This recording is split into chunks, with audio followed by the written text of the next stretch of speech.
Good Wednesday afternoon to you. It's 4 o'clock, time for Sports4CLE. Thanks for joining us. Browns getting ready for that final preseason game of the year against the Chicago Bears. It will be Jacoby Brissett's first preseason game as the Browns starting quarterback. Brissett talked about Kevin Stefanski's offense, what he sees from it, and also putting in extra work after practice to get ready for his opportunity. You know, it all made sense. I mean, football is football. It's about just how you go about playing football. And you know, he does a good job of keeping the game complimentary and just seeing the plan unfold as we practice and go through certain situations. And then, you know, the first two preseason games and just hearing them talk about, you know, why we do certain things in this situation versus the other. You know, it's been a lot of fun, a lot of knowledge been passed around. You know, I'm excited to see what the future holds. Alex said you spend time after practice and look out his window and see you out here. Is that something you always do, or is that something you're doing because you're still relatively new to this system? I think it's something that I always do. You know, obviously being in a new system, you got to put a little bit more extra time into learning things, but something that I always do, obviously just because of you can never get too, I would say, like, you can never know too much of something. And with that, let's welcome in Tim Bielik from the Plain Dealer, as well as cleveland.com. Tim, I'm curious to see how this offense looks with Jacoby Brissett. I am too, and I think pretty much anybody who's watching the Browns or following the Browns is interested as well. And I think the thing we know based on what Jacoby just said right there is he's going to be, if he struggles for whatever reason, won't be because of lack of effort or lack of preparation. You know, he's putting in the work, obviously, that he needs to as a starting quarterback. He knows he's got, you know, 11 games minimum to start this season. He's had to really dive face first into this playbook, into this offense. You know, he plays on Saturday. He's going to obviously get his first chance to run it at game speed, which I think is important. And we'll see how it all looks. And the one thing we know from Kevin Stefanski's offense and from the Shanahan-Kubiak offenses from the past is they're fairly quarterback friendly. You know, they're designed to help quarterbacks, designed to help make things easier, designed to help kind of scheme receivers open, you know, work out the play action. And the Browns obviously can have a really good play action game because of the threat that their running game provides. So all the tools are there for Jacoby Brissett to just kind of do his thing, maybe game manager plus a little bit, I think, at best. And I think the Browns should be asking him to throw for 300 yards, 4 touchdowns with the talent they have, with the offensive line, with the running game, even with some of the receivers like Amari Cooper and David Njoku. You know, get them the ball and let them do their thing, because they're certainly skilled enough to make things happen and make life easier on Jacoby Brissett. And again, as we mentioned, it'll be the first time we see him running Kevin Stefanski's offense. Now, he does have some young wide receivers. So Brissett talked about those young wide receivers and kind of trying to develop chemistry with that offensive unit. I think the thing that I think they've done a really good job of is coming back the next day and no matter if it was good or bad, but coming to work. And as young guys, that's hard to do because some guys get too high and get too low. But I think that room and that group has done a good job of, you know, every day is a new opportunity. Everybody's, you know, willing to work, and that's all you can ask for. I think it's extremely important. I mean, we've put a lot of guys in a lot of different situations just to see how guys react. And, you know, it's been exciting to see a lot of those guys come out and make plays. I think they've made it tough on the organization, which is a good thing. You want that problem. And, you know, I'm just excited to see those guys play and build and continue their future too. So, Tim, what do you think Kevin Stefanski wants to see from Brissett in this, you know, preseason half, maybe a half plus a series? Everybody's guessing at this point. And what are you paying attention to with him? I'm just kind of looking to see, you know, how fluid things are. You know, no one's asking him to play like Deshaun Watson. Nobody's asking him, like I said, to throw for 300 yards, 4 touchdowns, whatever. It's moving the football. It's making good, smart decisions. What we've seen from Jacoby Brissett and what we've heard about from practice is that he's looking for the easiest option, the easiest throw to complete, and that's all well and good. I mean, you're gonna get that sometimes, especially like I said, in a scheme where, you know, you're gonna get receivers open. The thing I want to see is I want to see him a couple times, maybe especially on Saturday, take a couple chances, you know, give a shot, give a one-on-one shot to David Njoku, a one-on-one shot for Donovan Peoples-Jones. You know, show those guys that you have trust in them, that, you know, yes, if you're Jacoby Brissett, you're going to take those easy chances because you don't want to turn the football over. You just want to keep things churning in terms of, the offensive flow and the rhythm and everything they do. But, the willingness to be aggressive once in a while to kind of keep a defense honest, keep them from sitting in tight, and knowing that, every once in a while, even though Jacoby Brissett's historically been a pretty conservative quarterback, that he'll be one to just let it rip a couple times. Because I think there have been times in practice where he's let it rip once in a while and it's ended up pretty good. So just kind of that balance of, not being afraid to take chances in certain situations. Obviously not all the time. You don't want him to be reckless, and you don't also want him to just be himself. You want him to just kind of be willing to trust in his receivers. Yeah, ball out quickly, on time, on target, and I'm with you. A couple shots downfield. All right, we're going to head to the voicemail of Truth and Reason. This one about the quarterback situation without Deshaun Watson in it for the first 11 games. Yeah, this is Tony Frost from Toledo, Ohio, lifelong Cleveland Browns fan. And I just want to say we have a good problem at quarterback, even though Deshaun won't be here until week 11 or week 12, whichever one it is. Josh Dobbs is looking really good. I want to see what Jacoby Brissett looks like this week in the preseason game, because Dobbs he's making a statement to me, and I think Kevin Stefanski might have to make a decision, depending on how Jacoby looks. Even though he has more experience and everything, Dobbs he's looking sort of like Deshaun Watson. But I just wanted to put that out there. Go Browns. Woof, woof.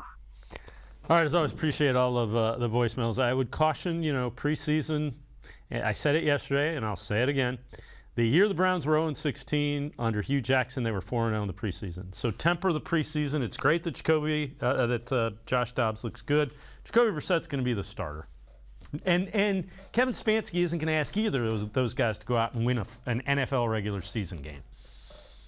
No question about it. I mean, if he has to ask Jacoby Brissett or Josh Dobbs, more so the latter than the former, to win a football game, that means something went wrong in the process. I think with these two quarterbacks right now, the best thing for the Browns, and especially kind of the way they're built right now, is to get ahead early, to play with the lead. That way you can kind of be willing to have more balance offensively, lean on your running backs, lean on your offensive line, hit the play action from time to time. Still be willing to be aggressive a little bit, because you have a quarterback who's not going to turn the football over very often. And the defense is so much more geared to defend the pass than the run. So if the Browns have to find a way as often as possible to get an early lead, to get out in front and just kind of lean on that lead. Without Deshaun Watson, they're just not a team right now that's wired to come from behind and win games consistently. Can they do it once or twice in these 11 games? Absolutely. I mean, this is a very talented roster we're talking about around Jacoby Brissett, and we saw in Indianapolis when Brissett had a pretty talented roster with the Colts that he was close to 500. And with this 11-game suspension, all you're asking Jacoby Brissett or Josh Dobbs, or in an injury situation, Josh Dobbs to do, keep it at 500, keep it at best, keep it at worst 5-6. Give yourself a shot so when Deshaun Watson comes back and knocks out the rust, you can be good to go. All right, so the Browns had the joint practices with the Eagles last week. Now the Eagles are having joint practices with the Dolphins. And this comes from one of their beat reporters. One clear takeaway, the Dolphins are way better than the Browns. Okay, so is there a trophy awarded for the best joint practice team? I don't know. I mean, you and I were talking about before the show that, I would think reporters from Philadelphia who have been in the same city as Allen Iverson, who obviously famously said, we're just talking about practice here, would kind of be willing to pump the brakes a little bit. Now, we don't know the context of what happens in these joint practices. We didn't really get much video from the Browns-Eagles joint practices to know exactly what was going on. For all we know, the Browns didn't look as good for whatever reason, or the Dolphins just had a sensational day and the Eagles had a bad day. I mean, context matters in all of this. You're not going to have a great practice every day. I think we all have to understand that these are human beings here. We're not talking about robots. We're not talking about computers where everything is pretty much, the same even keel performance all the way through. We're talking about people. So, I mean, it's it's weird to just throw that out there. I mean, we'll get a gauge for it when the Browns go to Miami after the bye week, so we'll know for sure by then. But to call it now before that game, little much. Well, maybe their layup lines were better. Who knows? All right. Players to watch in the third preseason game. This is from Pro Football Focus. For the Browns, they say Jerome Ford. He's making the roster. So Nick Chubb, they haven't played Chubb. They haven't played Hunt. Ford has done enough. He's been better than advertised for a fifth-round pick. Let me ask you this. Who are you watching? Who do you think is kind of fighting for one of those final roster spots? And when you look at the Browns?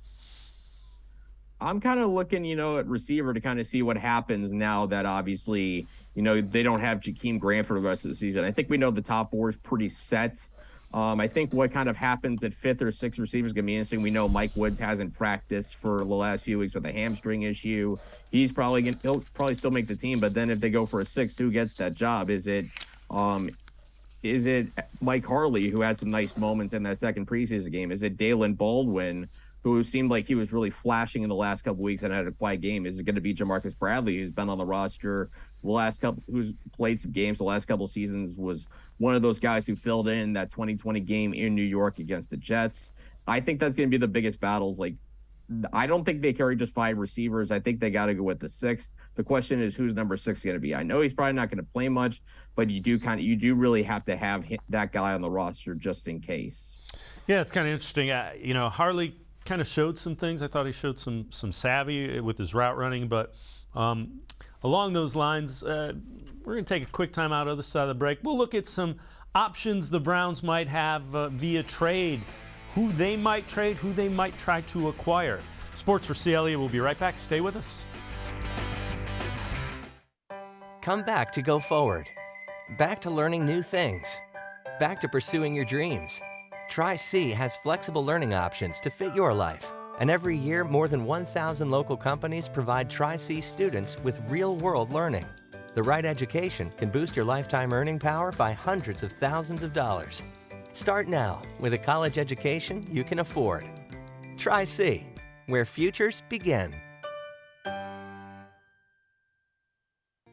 The Ohio Lottery Partners in Education program recognizes role model students and teachers from across Ohio. Nominations can now be done completely online. To nominate a deserving teacher or student, go to ohiolottery.com. In the About section, find Partners in Education. There you will find links to the nomination forms. Students kindergarten through 12th grade can be academic all-stars. Teachers can be honored as a Teacher of the Month. The Ohio Lottery Partners in Education, where stars shine. The Greater Cleveland Sports Hall of Fame celebrates the star athletes and notable sports figures who were born or have made their home in Greater Cleveland. It tells the story of discipline, commitment, perseverance, sportsmanship, and excellence in achievement. It encourages and inspires those who believe in sport and its direct impact on the well-being of our community. Go to clevelandsportshall.com or follow us on Twitter at GCLE Sports HOF for more details.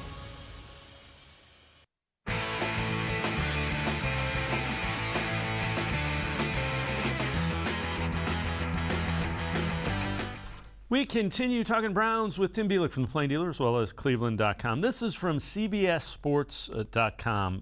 2022 NFL trade candidates. They say Kareem Hunt due $6.25 million on the last year of his deal. He'd merely be a rental to anyone unwilling to immediately extend him, but all-purpose abilities, including pass catcher, run, remain Pro Bowl caliber, which is why the Browns wouldn't trade him. And then Dearness Johnson. If Cleveland keeps Chubb Hunt duo intact, it could look to save a little cash by auctioning Johnson instead, especially after the former undrafted backup turned out 500 yards as an injury replacement in 2021. All right, along those lines, let's head to the voicemail of Truth and Reason. And this one is relative to that Kareem Hunt and Dearness Johnson talk. This is Keith calling from Columbus, Ohio. Calling in regards to this Kareem Hunt noise I keep hearing. I hope they do not trade Kareem Hunt With Brissett leading the quarterback position, he needs as many weapons as possible. We cannot subtract. If anything, we need to add, but not addition by subtraction. The Kareem Hunt to Philly thing, I keep seeing it, and usually where there's smoke, there's fire. I would rather trade Dearness than Kareem. Kareem has a nose for the end zone, and right now that's what we need, is someone who can get us points. Please do not trade Kareem Hunt. Go Dogs. All right, as always, appreciate all of the voicemails. Tim, I'm inclined to agree with him. When Kareem Hunt was healthy, he is a guy they use in the red zone a lot.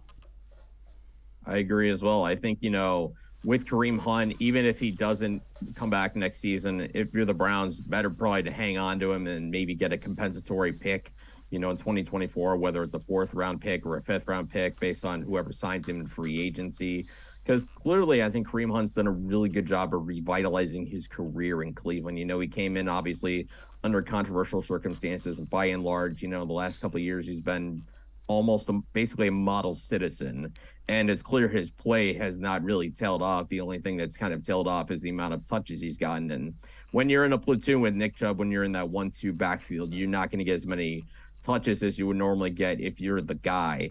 And I mean, if you're choosing between Hunt and Johnson as far as which one you would prefer to keep, I think it's Hunt, because even though we've seen Dearness Johnson be very productive a year ago in injury situations, I mean, that Denver Broncos game on Thursday night was an absolute, that was a great thing for Dearness Johnson to be able to have that spotlight and kind of announce himself that he could play at the NFL level, that he could be a starter if need be. But I think Kareem Hunt just much more explosive, and I don't think you can have enough of those explosive players, anywhere on your team. I know obviously with your steadiness, there's an appeal for that, but if you can get a decent package for Dearness Johnson, it might be smart to kind of move on from him, because I don't know if there's a way to keep him next season, especially with the way Jerome Ford has looked in the last couple of weeks. Well, yeah, the other thing I'd say is if you don't like what you have at wide receiver, if there isn't anybody you can really count on, 2 running backs, and you can motion Hunt out, you can use him in the slot. There's a lot of things you can do with Kareem Hunt, and then you save Johnson,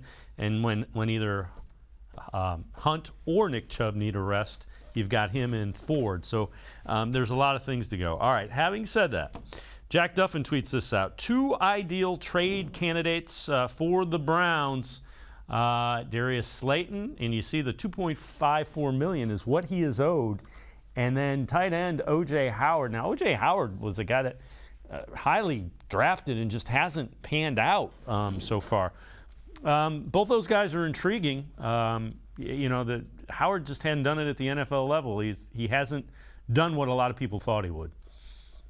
Yeah, and I think injuries have played a huge role in that. Obviously, when we saw him play at Alabama, he was sensational. He looked like the next great tight end. And, unfortunately, Hims is one of those guys where injuries have kind of taken a toll on him. You would have liked to see what he could have done when he was healthy for a full 16, 17-game season.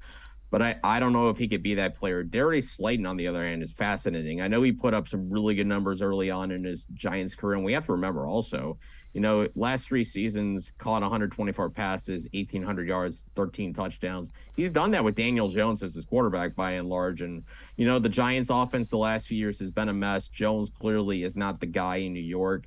I think, he would probably benefit, maybe one of the guys who could be better in a different place, better, in a scheme that's maybe more effective, with some better talent around him to really let him flourish in a lesser role. So maybe if he's available and the price isn't too high, I think he's worth a look. I think he's got some very interesting tools to work with. Yeah, it is intriguing. All right, now this is where these names came from. NFL trade candidates from CBSSports.com. For the Browns, they had Hunt and Dearness Johnson. We are going to cherry pick some wide receivers that they say. So they say Patriots, Kendrick Bourne, and you see, you got Parker, Thornton, Myers, Aguilar, who are locked in there. Bourne's a veteran guy, had 800 yards last season, so that's a guy to keep an eye on. We've talked about this guy. So the Giants, Darius Slayton, and you see. They have Tony, who was a rookie a couple years ago, who by all accounts has been really good, and Robinson. couple of 700-yard receiving seasons. Here's another name that has been linked to the Browns, at least coming out of Philadelphia. Jalen Reagor, first-round draft pick, is only 23, which I didn't realize, was 21st in the draft. And you see, again, he's behind Brown, Pascal, Smith.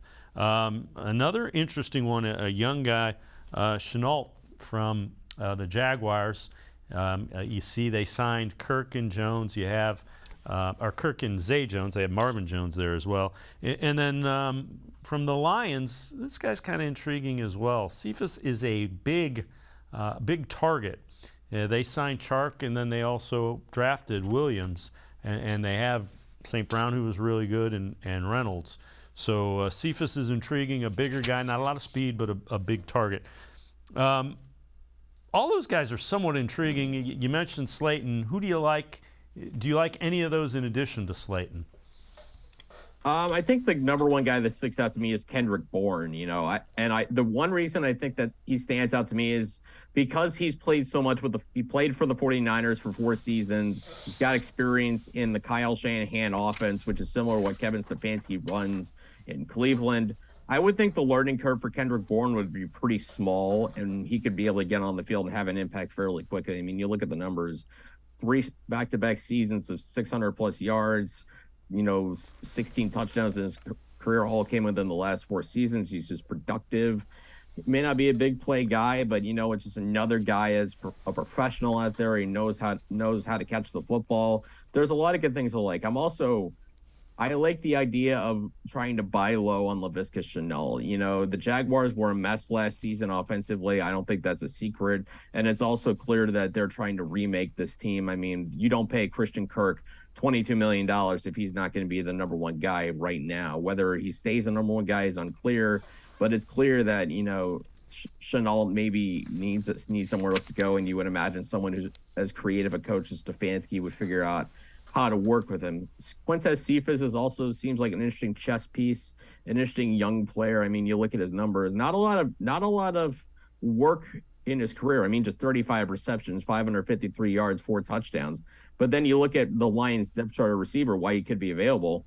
Amon-Ra St. Brown on the 4th round, who was one of my favorite receivers in the 2021 draft, was a steal. He's tremendous. I think he's only going to get better. And of course, they signed DJ Chark in the offseason.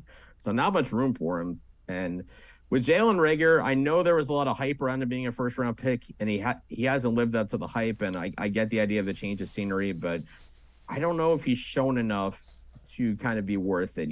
I would kind of be in a wait and see with that, is kind of like show me a little something, because we all know he was taken just before Justin Jefferson. I think that's kind of what plays into some of the perception around him, and that he just hasn't quite living up to the hype of being a guy that was drafted before, now one of the best receivers in the NFL. Yeah, there are some interesting pieces, and again, those are that's from CBS Sports. Those are guys that the talk is they may be available, and it would be a mid to late round draft pick, and I'm sure it's something that the Browns will look into. Tim Bielik and I are going to step aside, take a quick time out. Other side of the break. A preseason All-AFC North team from CBS Sports. Tell you which Browns are on it. Sports4CLE will be right back. Stay with us. The Ohio Lottery Partners in Education program recognizes role model students and teachers from across Ohio. Nominations can now be done completely online. To nominate a deserving teacher or student, go to ohiolottery.com. In the About section, find Partners in Education. There you will find links to the nomination forms. Students, kindergarten through 12th grade, can be academic all-stars. Teachers can be honored as a Teacher of the Month. The Ohio Lottery Partners in Education, where stars shine. The Greater Cleveland Sports Hall of Fame celebrates the star athletes and notable sports figures who were born or have made their home in Greater Cleveland. It tells the story of discipline, commitment, perseverance, sportsmanship, and excellence in achievement. It encourages and inspires those who believe in sport and its direct impact on the well-being of our community. Go to clevelandsportshall.com or follow us on Twitter at GCLE Sports HOF for more details.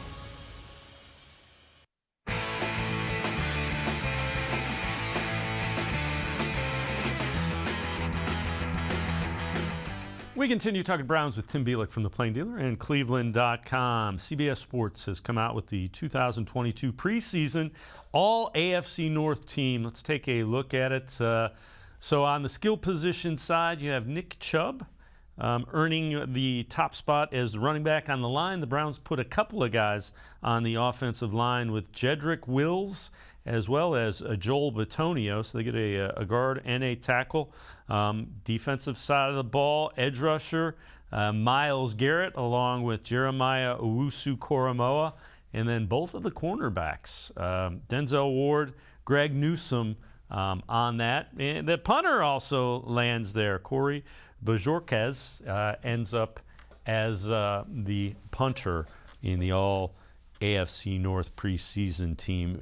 And Tim, I think if Jedrick Wills performs like that, it will be good things for the Browns' offensive line.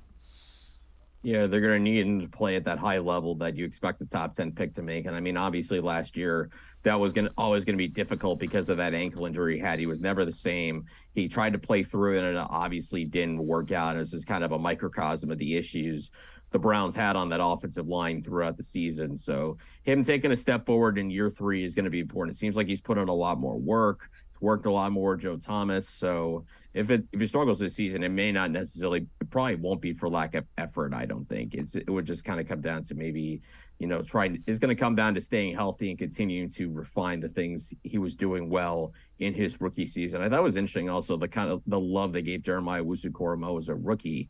Obviously he missed some time a year ago, but the flashes he showed were tremendous. It's kind of interesting, considering the history of the AFC North, that on that All-AFC North team, you have a Bengals linebacker and a Browns linebacker, and you don't have linebackers from the Ravens and Steelers. That seems a little backwards to me, but it's just the way that, the game is changing. JOK had a good rookie season, and Logan Wilson, certainly played a nice role for the Bengals last season. Other thing that jumps out, both of the Browns cornerbacks, Denzel Ward and Greg Newsome, that'll tell you the respect Greg Newsome as a rookie. You didn't hear a lot because they just weren't throwing his way, which is the ultimate sign that a rookie's playing well. Yeah, about the only thing he didn't do a year ago is intercept the football. But as long as the ball's not coming to you, or when it does, if you're able to disrupt the receiver from catching the football, you're doing your job. Obviously, the ideal thing for a corner is that you're not only able to just keep the receiver from catching the football, you're the one catching the football. If you're the corner, give the ball back to your offense, possibly with a short field. I think that's part of the evolution that the Browns should hope to continue to see from Greg Newsome. But you can't argue, and you can't be really disappointed about the season he had as a rookie. I thought that was, very good to see from Newsome, and it's going to be important for him to continue that development going forward and make sure the Browns really have a good 1-2 combination at corner. So these are 3 Browns players entering boom or bust seasons. It's from Dog Pound Daily. Number 3, edge rusher Chase Winovich. Haven't heard a lot about him. Hasn't played a lot. Most of the starters have not. Number 2, Jacob Phillips. That's an intriguing guy. Has been beat up and injured. Looks like he's ready to kind of take a step. And then number 1, we've talked about him a little bit already, is Jedrick Wills. Let's talk about Phillips and Winovich since we've already talked about Wills. Jacob Phillips is an intriguing guy. If he can stay on the field, he's a really good complement to Jeremiah Owusu-Koramoah. Yeah, he's a much bigger linebacker than JOK is, and certainly he's got some similar speed. Probably not as fast as JOK is, but similar enough speed. And again, like that article points out, the issue for him is he just hasn't been able to be on the field. And it's going to be important for him to really be on the field. Again, it's his 3rd season. It's time to find a way to keep yourself healthy. And the most important tool for a player is availability. If you're not available, then you're not going to be able to live up to your draft status as a player. So if they can have Phillips healthy, and then you have him, Jeremiah Owusu-Koramoah, Anthony Walker, Sione Takitaki, all of a sudden you have 4 interesting linebackers who can interchange in kind of a nickel scheme, and it will all bring some different skills there. Chase Winovich, I kind of understand why it seems like a boomer bust season, but I think in some way I don't know how much of that is true because I mean we're talking about a guy who's going to be the third defensive end at best. Obviously, it would be big for him to really make the team and show that he still has plenty of ability. I mean, in Michigan, he was a very talented edge rusher. You don't get drafted by the Patriots unless you have some defensive skills. So I do think he's got to get healthy, and when he gets out on the field, he's got to show some things to take a little pressure off Alex Wright, who I think is going to be who should be in the rotation, but I'd be wary of giving him a lot of snaps just because I think he's still kind of raw. All right, before we go to break, give me a name or two under the radar guys we're not really talking about that you think could really contribute this year. Well, the guy I feel like nobody said his name all training camp, all offseason for that matter, is Harrison Bryant. And I know we're talking about the number 2 tight end on the team, but we know Kevin Stefanski likes using tight ends in his offense. Bryant moves up from the 3rd tight end to the 2nd after they let Austin Hooper go. And looking at his numbers, Bryant had fewer catches and fewer yards last season, but, caught 21 of 28 targets, 233 yards, 3 touchdowns. His average yards per reception went up. He didn't fumble last year. His receiving grade actually went up from 2020 to 2021 on PFF. 2020 is a 57.8. You look at 2021, that jumps up to a 71.3. That tells me, there's plenty to work with there. And I think he could be very good number 2 tight end option. Obviously, he doesn't have the dynamic athleticism that David Njoku does. But what I think Harrison Bryant can be is a productive guy that you look for out in the open field. He just is a natural receiver. With this team, I don't think he can have enough of those guys. I know the Browns want to spread it out more with the receivers, but I do think we're going to see a little more of Harrison Bryant this season, and I think he's got another level in his game to get to. Yeah, I would agree. It'll be interesting to see both the quarterbacks, Brissett and Deshaun Watson, when he comes back, use the tight end really effectively. Tim Bielik and I are going to step aside, take a quick time out, other side of the break. We will hear from Jacob Phillips. Talked about him a little earlier. He's going to talk a little bit about this Browns defense. Sports4CLE will be right back. Stay with us. Come back to go forward. Back to learning new things. Back to pursuing your dreams. Tri-C has flexible learning options to fit your life. And every year, more than 1,000 local companies provide Tri-C students with real-world learning. The right education can boost your lifetime earning power by hundreds of thousands of dollars. Start now with a college education you can afford. Tri-C, where futures begin.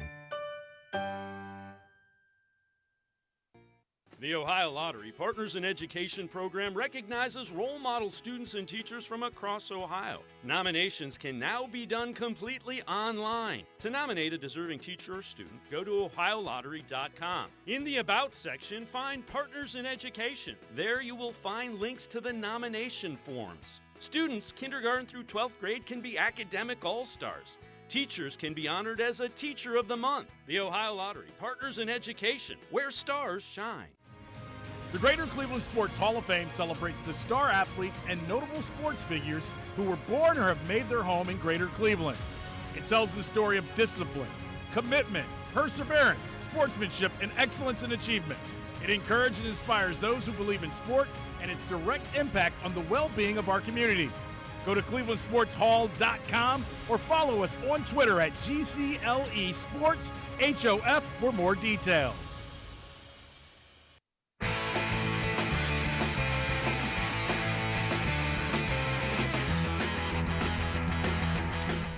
We continue talking Browns with Tim Bielik from the Plain Dealer as well as cleveland.com. We talked a little bit last segment about Jacob Phillips, linebacker, trying to stay healthy and put everything together.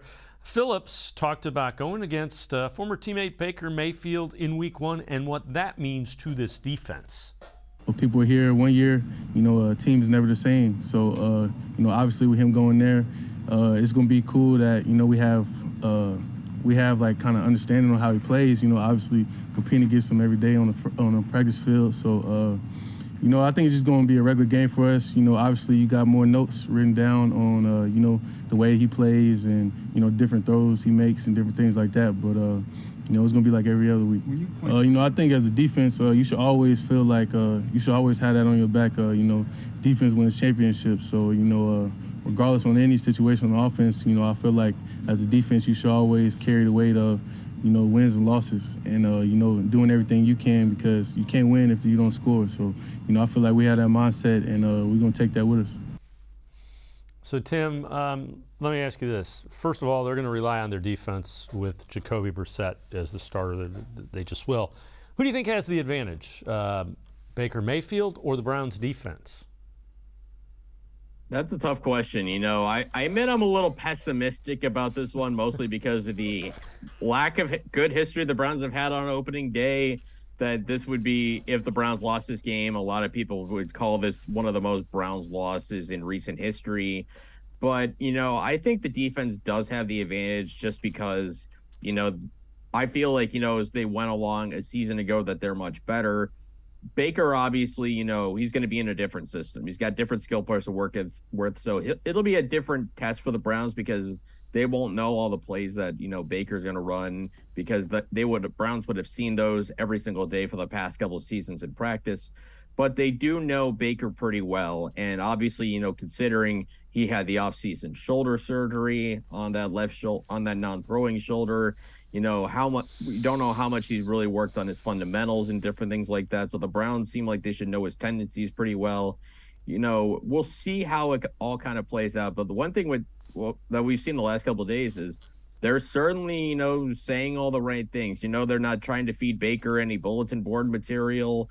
It seems like, at least at this moment, the plan for the defense is they simply just want to do their talking on the field and not try and give Baker Mayfield any extra motivation than he already has, which I imagine after the Browns basically paid Carolina $10.5 million to the Panthers to take Baker off their hands, he's going to have a little extra motivation for that game. So the last thing they want to do is give him anything extra to get him fired up for that one. Yeah, and they know what they want to force him to do. Let's see if the defense can force him to do things he does not do well. All right. This is from the Bleacher Report. NFL free agents we can't believe are still available. They list center J.C. Tretter. Best fits? The Browns and the Buccaneers. Return to Cleveland would make sense for Tretter. The Browns placed both Nick Harris, Dawson Deaton on injured reserve. They do have Ethan Posick. Bringing back Tretter would give them more depth along the offensive line. I think all those things are true, but I don't think the Browns are in a hurry to bring back J.C. Tretter. And I also don't think J.C. Tretter really wants to come back. I think when he became a cap casualty, the main reason they got rid of him is his salary figure was higher than they wanted to pay him. I think that created a little bit of, I'll go somewhere else and show him. Yeah, and that's just part of the business of the NFL. Guys get cut all the time, because they're making too much money or a certain situation. And it's clear the Browns obviously had this succession plan that Nick Harris was going to take over and be the favorite to take over this season. But obviously him suffering that injury in Jacksonville, kind of threw a wrench in those plans.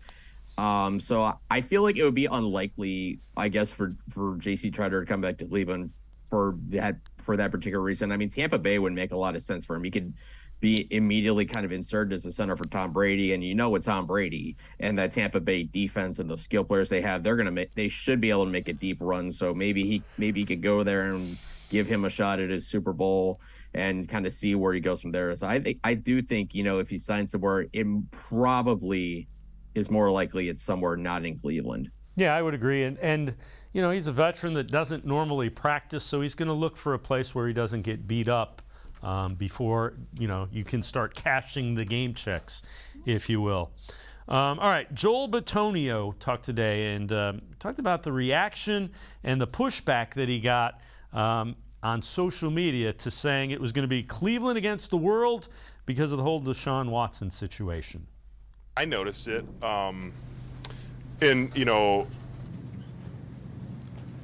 noticed, and what I said was, we're going to go to the stadiums and we're going to get booed by people no matter who's playing quarterback for us. And as a team, we come out and say, Cleveland against the world. And if people want to take that in the wrong context or talk about it in the wrong context, that's their opinion. But I know we have good people on this team that are working hard and trying to do the best for the Cleveland Browns. And that's where I am at as a player who's been here for 9 years. And if someone wants to think that I don't, love and appreciate things in my life, that's their opinion. But I know where I'm at, and where I'm at with Cleveland and the people on this team. The thing that I often people get all fired up about the way players answer questions. They're asked questions. It's not like he came out and said that. Someone asked him the question, so he answered it. Don't get mad at his answer. Yeah, and I think that's the tricky thing that kind of needs to be understood in all this is you can't lump every single Browns player or anybody that supports the team in the same boat as Deshaun Watson. Just because he did something bad doesn't mean the entire team did something bad. He just happens to be they just happen to be on the same team as a guy as Deshaun Watson, who obviously is suspended for these things that he did, suspended 11 games, has to go through counseling and all these different things. So I think it is unfair that, they're kind of getting lumped in, but that's just the way sports kind of works, and maybe I can understand kind of the reaction to maybe saying, oh, it's Cleveland against the world. That seems callous because this isn't your usual situation. This is a guy who's been, basically the story in the NFL since spring. This is the number one thing that's been talked about, all this controversy surrounding these allegations, these lawsuits he's facing. Now there's still one civil case pending against him. So, I mean, obviously that's going to generate headlines. That's going to generate a lot of negative buzz, and you can't control that. So I think if you're a player, you just got to find a way to use that as motivation. I think that's all that to me seems like all Joel Bitonio is trying to do is just say, this is how we as players are going to focus on it. This isn't necessarily how we feel, but as players, you always look for motivation and extra juice to help you do whatever you can to win football games. Because in the end of the day, that's the most important thing is who's the winner and who's the loser. And you're going to say that about one of the 53 guys that you're going to be playing with. So, it's a team kind of circle the wagons mentality, and they're going to have that without question. Tim Bielik, as always, great stuff. Appreciate the time and the insight. Thanks very much, Tim. You got it. Thanks for having me, guys. Have a good day. All right, Tim Bielik from the Plain Dealer as well as cleveland.com. We're going to step aside, take a quick time out. Other side of the break, Jeff Lloyd from the Locked On Browns podcast will continue talking Browns here on Sports4CLE. Stay with us. Come back to go forward. Back to learning new things. Back to pursuing your dreams. Tri-C has flexible learning options to fit your life. And every year, more than 1,000 local companies provide Tri-C students with real-world learning. The right education can boost your lifetime earning power by hundreds of thousands of dollars. Start now with a college education you can afford. Tri-C, where futures begin. The Ohio Lottery Partners in Education program recognizes role model students and teachers from across Ohio. Nominations can now be done completely online. To nominate a deserving teacher or student, go to ohiolottery.com. In the About section, find Partners in Education. There you will find links to the nomination forms. Students kindergarten through 12th grade can be academic all-stars. Teachers can be honored as a Teacher of the Month. The Ohio Lottery Partners in Education, where stars shine. I am powerful beyond my wildest imagination. I will define my future. I will keep challenging myself to improve. Because I am a future leader of this great nation. I will be responsible for raising a beautiful family. And educating not only my generation, but many more to come. I will make a difference in my community. And I will stand up for what I believe in. I will not settle for simply chasing my dreams. I will achieve them. Because I was given a chance. An opportunity. A home. At Family, Career, and Community Leaders of America.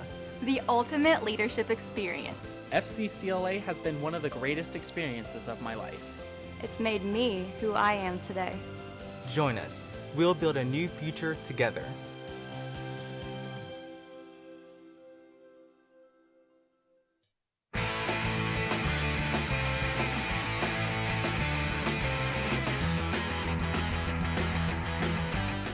We continue talking Browns here on Sports4CLE. Next Tuesday at 4 o'clock, Browns have to get down to their initial 53-man roster. Could be tweaked a little bit. Let's welcome in Jeff Lloyd, host of the Locked On Browns podcast. Jeff, let's talk offensive line. What are some of the battles that are going on there, and what are you paying attention to? I think one of the biggest things you're looking out for is just exactly what the number is the Browns are looking to keep. James Hudson, who they drafted last year, could be a guy in play at a swing tackle position. Chris Hubbard returning this year. This was one of the quiet re-signings of the offseason. Has experience at both guard positions, can play both tackle positions. So again, another player with diversity. Blake Hance, who was a big fan favorite from the 2020 playoff run. He can play inside. He can play right tackle. Not really so much a left tackle. We got to see Michael Dunn play center the other day. It looks like he's going to be backup center. He's played really, really well to this point. He's always been a guy that when the Browns called his number, again, another guy who's played well, a testament to offensive line coach Bill Callahan. The question is, for me, is going to be with big left tackle Alex Taylor. He's been in and out of the Browns system at times. He's been back this year. It looks pretty good Sunday. Are the Browns going to be in position? And of course, these numbers are always going to fluctuate due to injuries. And maybe right now the Browns have more injuries at the wide receiver position. So guys who are going to be cemented on the roster might not be here, could see IR stints. I'm talking about Michael Woods. So maybe that opens up the opportunity for a guy like Alex Taylor to make the final 53. Maybe won't dress on game days, but it's been a really, really nice job here by the reserve offensive line, keeping in mind that the Browns lost their first string center and a rookie center that they drafted as well. So a lot of fluctuation on that offensive line, but it looks like it's going to be basically the key and the glue to this offense like it's been throughout the Kevin Stefanski regime. Offensive line is going to lead it all. So we get our first look. At least we think we'll get our first look at Jacoby Brissett playing in an actual game. What do you want to see from Jacoby Brissett so you feel, all right, we can roll with this? We actually did a couple segments on this, and the first thing you're wondering is, are the Browns really comfortable with maybe where Jacoby Brissett is? So maybe they don't want a ton of film out there on Jacoby Brissett within their offense. But in the same respect, I mean, even though he's a veteran, he's got to get a little bit of a look. It's a new system. It's new skill players. It's a new team. I think maybe, they played this correctly. If you weren't going to play the starting offensive line against the Eagles, you're not going to play Jacoby Brissett. So once you dictated you were going to go that route and sit most of your starters, obviously you had to sit Brissett.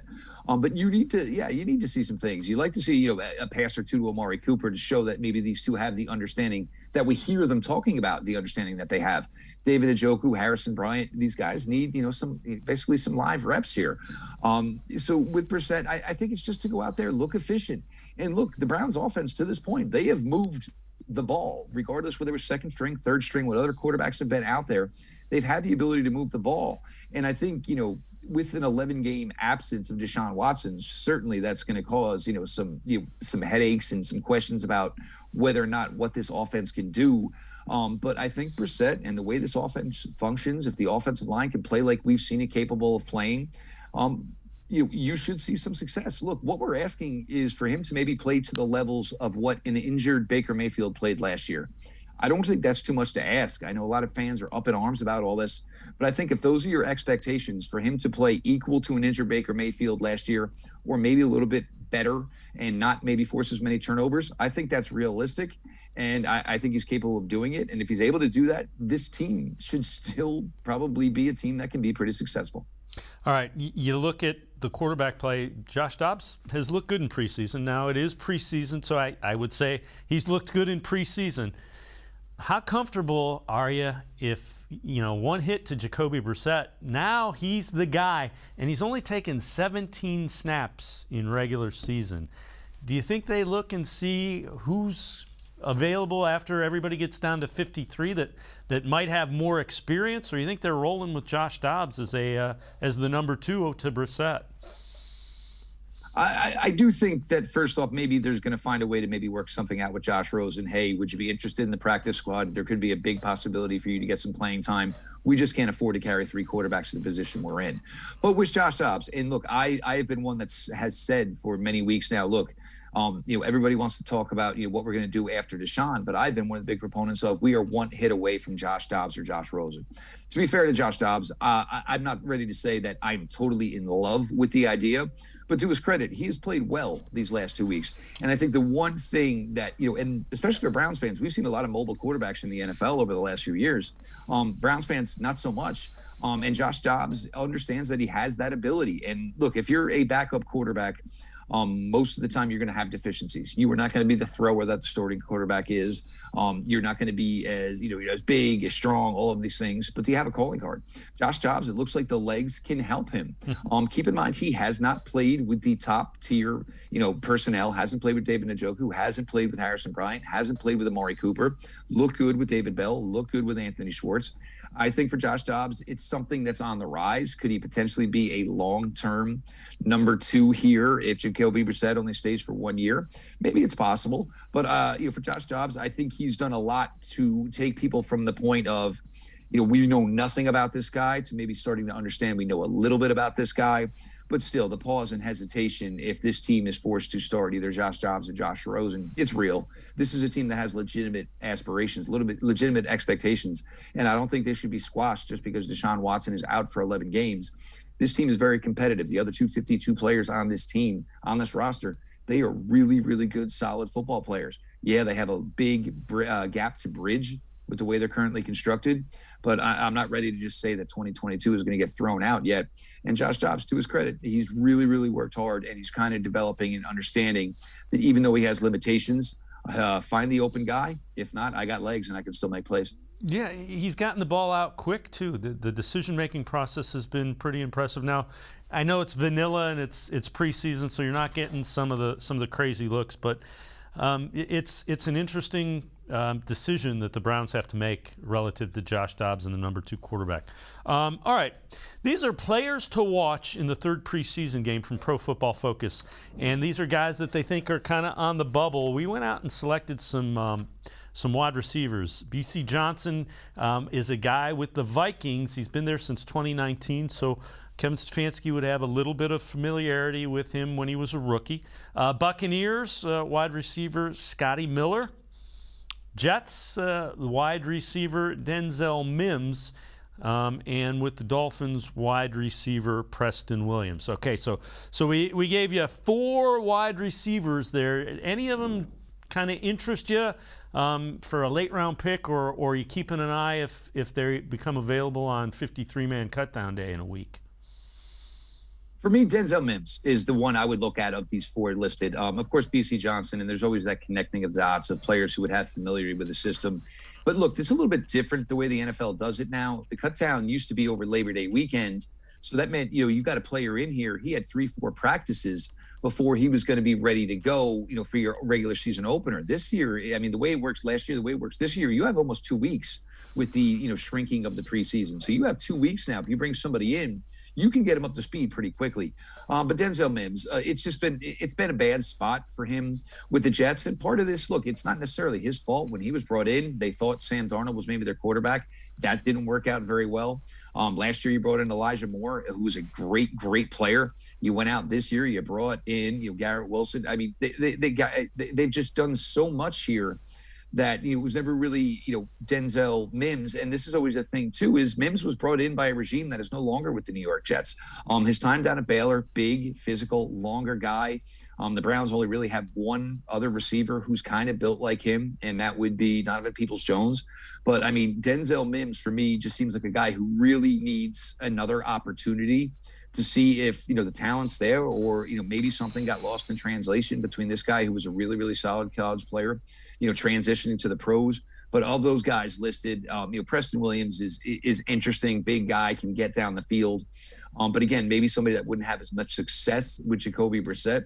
Denzel Mims ran pretty much the entire route tree his time in Baylor. And it's not necessarily like you're going to give up on any of the young guys. You're going to keep them around. But you bring him in, run some routes, you can throw him the ball. Denzel Mims, he was a solid player coming out. I think just the position, the situation with the Jets just got worse and worse for him, and he kind of ended up being the guy who's kind of the outside looking in. All right, before we go to break, undrafted rookie free agent Mike Harley. What do you see?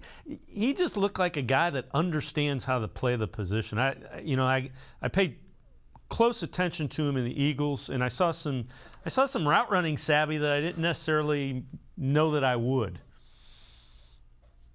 You look at a guy like Harley, and the first thing you think is this is the guy that's putting in the work, because he's where he needs to be every time. And we've seen obviously some lapses from some other guys at times. But with him, look, I mean, play at University of Miami, obviously not the program it once was. It's still a big-time program. ACC, he's playing against big-time competition. Certainly a difficult road from the undrafted free agent route, to stay on this roster. Maybe he gets an opportunity. Michael Woods, the 6th-round wide receiver, the hamstring when it first happened, which has been over 2 weeks ago now.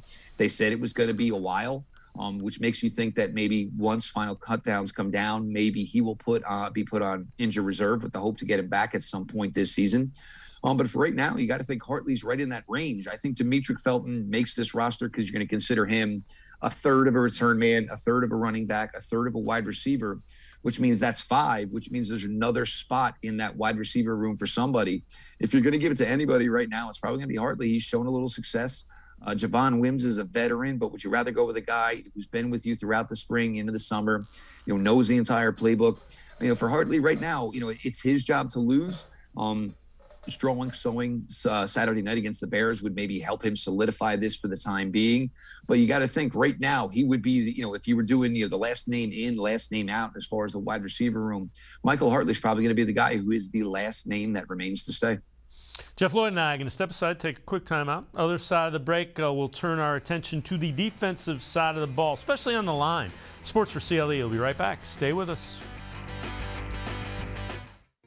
The Ohio Lottery Partners in Education program recognizes role model students and teachers from across Ohio. Nominations can now be done completely online. To nominate a deserving teacher or student, go to ohiolottery.com. In the About section, find Partners in Education. There you will find links to the nomination forms. Students kindergarten through 12th grade can be academic all-stars. Teachers can be honored as a Teacher of the Month. The Ohio Lottery Partners in Education, where stars shine. The Greater Cleveland Sports Hall of Fame celebrates the star athletes and notable sports figures who were born or have made their home in Greater Cleveland. It tells the story of discipline, commitment, perseverance, sportsmanship, and excellence in achievement. It encourages and inspires those who believe in sport and its direct impact on the well-being of our community. Go to clevelandsportshall.com or follow us on Twitter at GCLE Sports HOF for more details.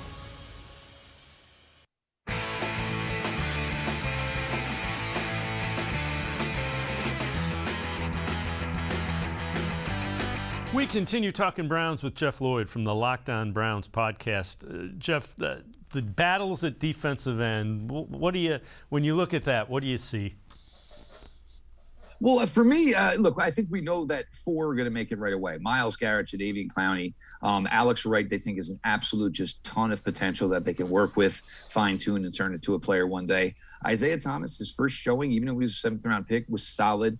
Missed this past week with the hand injury, then missed a day or so, celebrating the birth of his daughter. Back at practice today, playing with a cast. But one of the things when they first drafted him, and even though he was in the 7th and Alex Wright was in the 3rd, was I thought maybe there was a clearer path for playing time with Isaiah Thomas earlier, just because of his understanding how to play the run. The Browns have always valued a strong run defender playing opposite of Myles Garrett. One of the reasons why they loved Olivier Vernon, and Isaiah Thomas has shown that. For me, the interesting battle, I think if anybody thinks that Chase Winovich is a roster lock, and it's not a knock on Chase, and he's missing time you're missing time at the wrong time. It's okay to miss the beginning of training camp. It's not really okay to miss preseason games. But Isaac Rochelle, who came over from the Chargers, has a little bit more of a build the Browns like at the defensive end position. They like their defensive ends north of 6'4", like the weight north of 260. Isaac Rochelle fits both of those. He's played the run well throughout the preseason. He's been active in pass rushing. And, Chase Winovich, 11 career sacks in the NFL, none last year. Isaac Rochelle, 9.5 career sacks in the NFL to this point. And Chase Winovich not practicing today. So it makes it, the path for him, to get to the final roster seems for me a little bit more difficult. I mean, you're going to go with the guy who's hot, the guy who's maybe done more lately, because you are talking about the 5th man in the room. I don't think it's the slam dunk for Chase Winovich to make this roster. And I think Isaac Rochelle is the guy who's basically breathing down his neck pretty hard, because he's put in a solid effort as a run defender and a pass rusher to this point. All right, defensive tackle has been a concern. Has anybody stepped up and separated themselves from that group? The part of what we're saying here is the question is, did they separate themselves from the group? But did they separate themselves for showing you that you're confident in them? Look, Jordan Elliott, look, the returns are good, and we hear all the positives, whether it's Myles Garrett, whether it's the coaching staff. But it's got to translate into production. We'll see. He's going to probably get an extended look this week. I think Tommy Togiai, in an ideal world, the way you want this to work is you want it to work that Jordan Elliott and Tommy Togiai basically elevate themselves above the rest of this room. Taven Bryan is somebody who can kind of help in pass rushing, but I do think the Browns have an idea when they go to nickel and dime. Maybe it's only going to be one defensive tackle on the field. They'll play 3 edge guys. You can put Myles on the inside. We've seen him there. You can certainly do it with Jadeveon Clowney. And then you get to Perrion Winfrey. And Perrion Winfrey, look, there's a lot of activity, but it's got to translate into something. There were a couple times on Sunday where, like pushed back like he was on skates. And keep in mind, these were not starting NFL offensive linemen. But you kind of give him a little bit of, of a curve, 4th-round pick. You can't expect him to come in and be gangbusters. But somebody in this room needs to improve. They need to get better because, you can say, man, we really love this Browns secondary. But if it gets to the point where the opposing team doesn't have to throw the ball because they're gutting you on the run, and we've seen this at times with the Steelers, we know what Joe Mixon is capable of. We know what the Ravens running game is capable of. This needs to be something that these guys need to step up and step up quickly. When you look at it, do you think they add a defensive tackle, a veteran, or trade for one potentially? Look at the 53-man cut. Is that a position you're looking at and saying, man, we could add this guy, or this guy? We've been doing this for 2.5 years now. That's the problem. I mean, we've been looking at this defensive tackle room and saying, well, what about this guy? What about this guy? What about this guy? They have drafted 3 guys in the past 3 drafts. So obviously they're expecting these guys to find a way to contribute. They felt that they could. They basically found, they found something by turning over a stone last year in Malik McDowell. They played Malik Jackson out of position last year. They brought him in here with the, interpretation that Malik Jackson was always a good pass rusher from the interior, but yet there he was out there on 1st and 2nd down, getting beat up on the run and couldn't bring much as far as being, a pass rusher when they need him to be. Would I be surprised if they signed somebody who was cut? Yeah. Would I be surprised if they traded for somebody? I'd be stunned if they traded for somebody. You've had 3 off seasons now to try to truly address this defensive tackle position. I think the way they feel is they are a very athletic defense. They would rather have more athletes on the field than necessarily have a 330-pound run plugger. The only attempt they really did to go for a guy that big certainly didn't work out when they brought the guy over from the Cincinnati Bengals who sat out 19 with COVID, Andrew Billings, and then 2020 when he got on the field, he didn't do anything for them. I think they have a type for what they like at defensive tackle. They just haven't been able to get their hands on him. They'd like a guy who was right around 300 pounds, quick, kind of like Aaron Donald, just like every other NFL team would like, but they certainly don't grow on trees. But I think they're ready to roll. And if it gets to a point, maybe a month into the season, where they realize that it's something that might be holding them back, maybe then it's going to be something that they're going to address. But I wholeheartedly think that they're probably just going to run with what they have for right now. Jeff Lloyd, as always, great stuff. Appreciate the time and the insight. Thanks very much, Jeff. Oh, anytime, guys. Appreciate you having me. All right, Jeff Lloyd, make sure you catch him. The Locked On Browns podcast, always good stuff. That'll do it for this edition of Sports for CLE. See you back here tomorrow at 4 o'clock. Have a great night, everybody. See you tomorrow on Sports for CLE.